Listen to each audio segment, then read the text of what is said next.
Man, worship music has been a roller coaster these last few weeks, guys.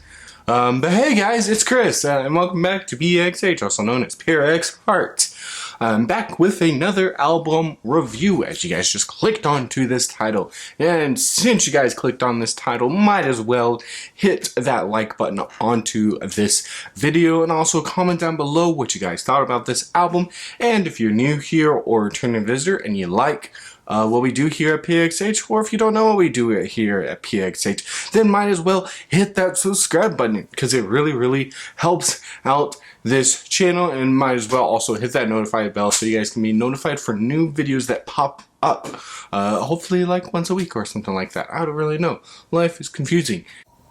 Yeah, life is confusing, guys. But let's get into it!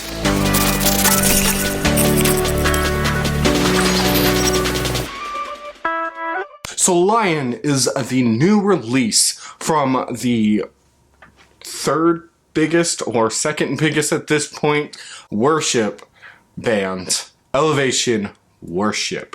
Yeah, see, from my opinion, Elevation and Worship and Bethel are kind of tied. It depends on which area of expertise that you like, because some people love Elevation Worship, but some people love Bethel music. I think everyone's kind of like on the Bethel thing because, you know, they've been around it for so long, but also Bethel is also still very popular. I don't really know. I put them in the two types of categories. Anyway, Elevation Worship is technically in the top 3 of huge worship bands. And Lion is no different in the sense of how big it is. It is 15 songs and is an hour and 42 minutes. So just really kind of talking about this album. This album is supposed to be what Elevation Worship has been kind of going through within the past few years or something like that, or past years or past months, since I think either their last album release or even since their actual own album release of Graves in the Garden. So it's either past few months within Old Church Basement or past few years within Graves in the Gardens. Supposed to, say, hey, we've been kind of doing this for a few years, and this is what our church has gone through, emotionally and spiritually.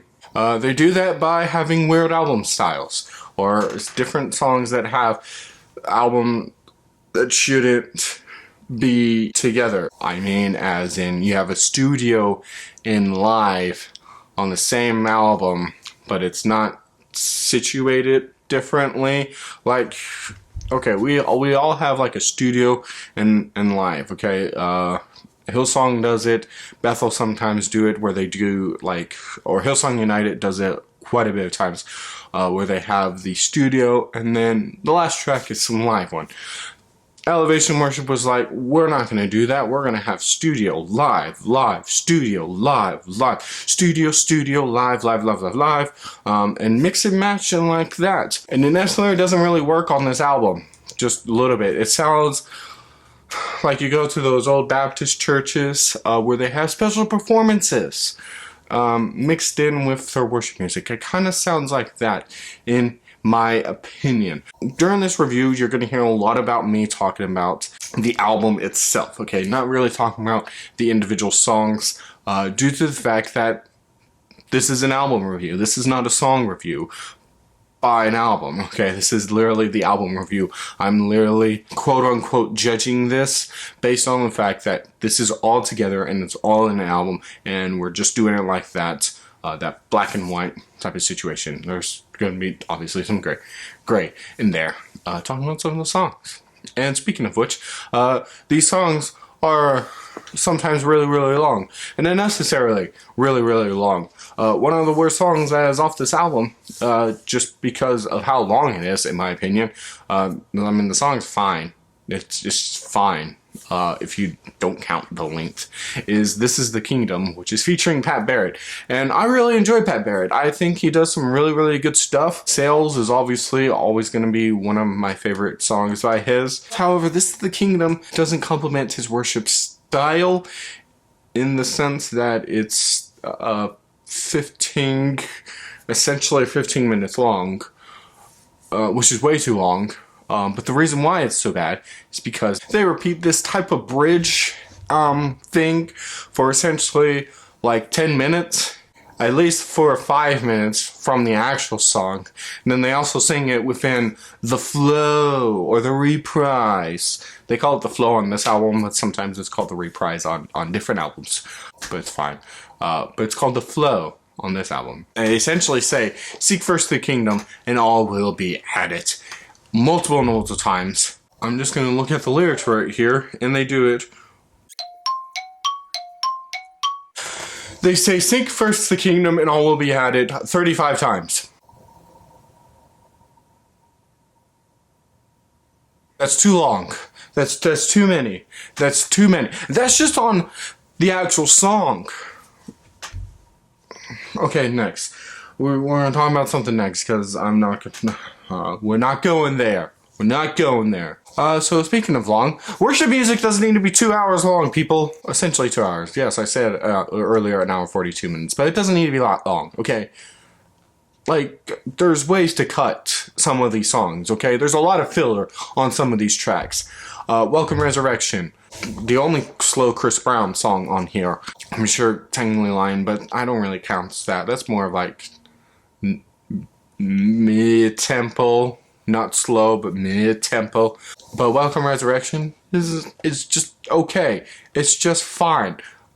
Just listening to it, I'm just like, well, this sounds like resurrecting. And it's like, we get it. Power of Jesus. Man, dude. Great. Amazing. Okay, it's what our foundation is. But I prefer a little bit more of a... I mean, sure, you know, it's fine within... This album has consistency issues. It has the same consistency of the lyrics, but it doesn't have. But it does it differently with the album music. Okay, where again you have studio, you have live, then you have indie pop, then hard metal, rock, worship, weird Epsilon thing. You have slow jam in some aspects, slow acoustics jam, whatever. Then you have gospel music, which we'll talk about that song a little bit later. It's actually really good. But then it's weird, because then you have consistency issues, and then you talk a lot about, you know, the resurrecting power of Jesus in basically almost all the songs, which is really good. We love that, okay? We love songs like that. It's just like what every song is, it's just... There's a lot of things that's happening in this album, and it's weird, and I don't like it. It's fine if you do different stuff within different songs, but have an overlying consistency musically, okay? You have different lyrics, okay? You can have different types of motifs in some, or whatever, type of thing.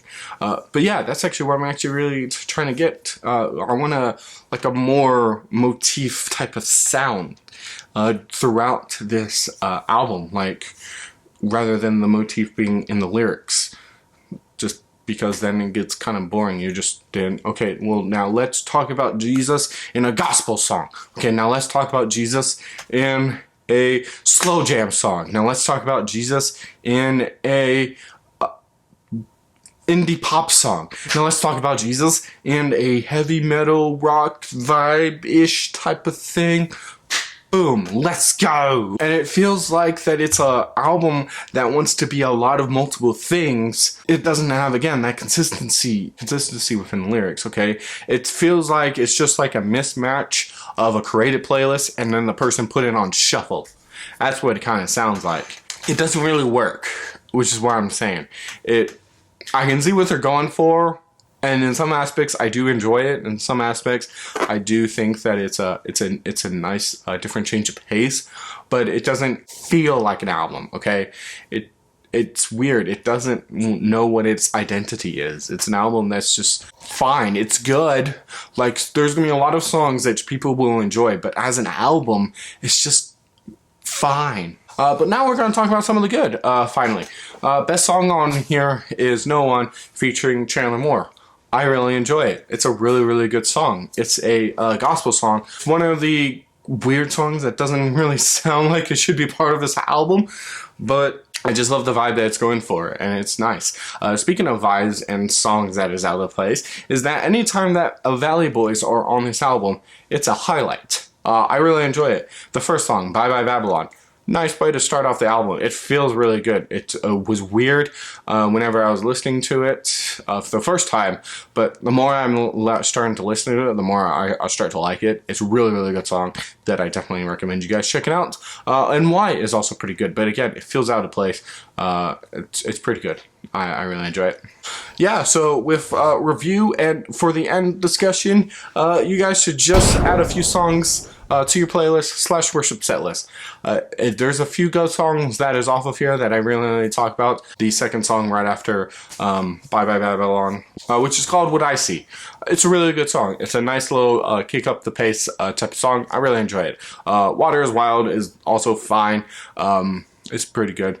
You're gonna find some songs like that you really enjoy, but if you're gonna do it by a song, just do it from this album as just a song by song basis, not as an actual album. Which for worship set lists, you guys can easily do that. Okay, worship set list, you guys can easily just pick.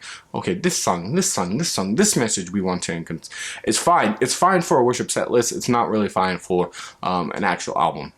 That's essentially what I'm trying to get at for this entire album.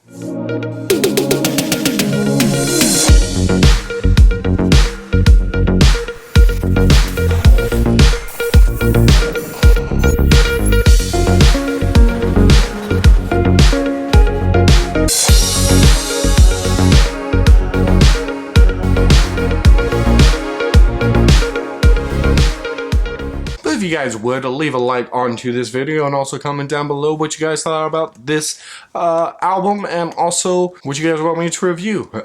Put it down in those comments. I really do appreciate it. If I didn't say hit that like button, then obviously hit that like button. It really helps out this channel and also helps out this video, which is not really the point of PXH, but you know, just to reach people is also kind of a point of PXH. Because it's important to reach people and tell them about Jesus, and especially if they're listening to worship music, then tell them to actually listen to some really good worship music, because you don't want to listen to bad worship music and then follow that church per se, and then they speak not biblical truth, which is important, because you know that's why we do it here. That's why we have our end saying, which I'm not going to say it because you guys still. If you guys are new here or returning visitor, then also hit that subscribe button. It really helps out this channel. But if you guys want to have a little bit more in-depth to talk about, and then check out the PureXHeart Podcast. It's really good. I really enjoy it. We don't really talk. We talk about sometimes about albums, but they mainly focus on an album battle, and I may mention an album here and there on a podcast if I've actually been enjoying it. It's really fun. Also coming up very soon is the PXH Awards, which you guys don't want to miss. That is coming up really soon, guys. You guys don't want to miss about it. Advertisement has been the greatest on my part. I'm sorry, guys, but it's coming because I didn't know when I'm going to release it, but now I do, and it's coming up really soon. So other than that, go along with Jesus and change the culture. Bye.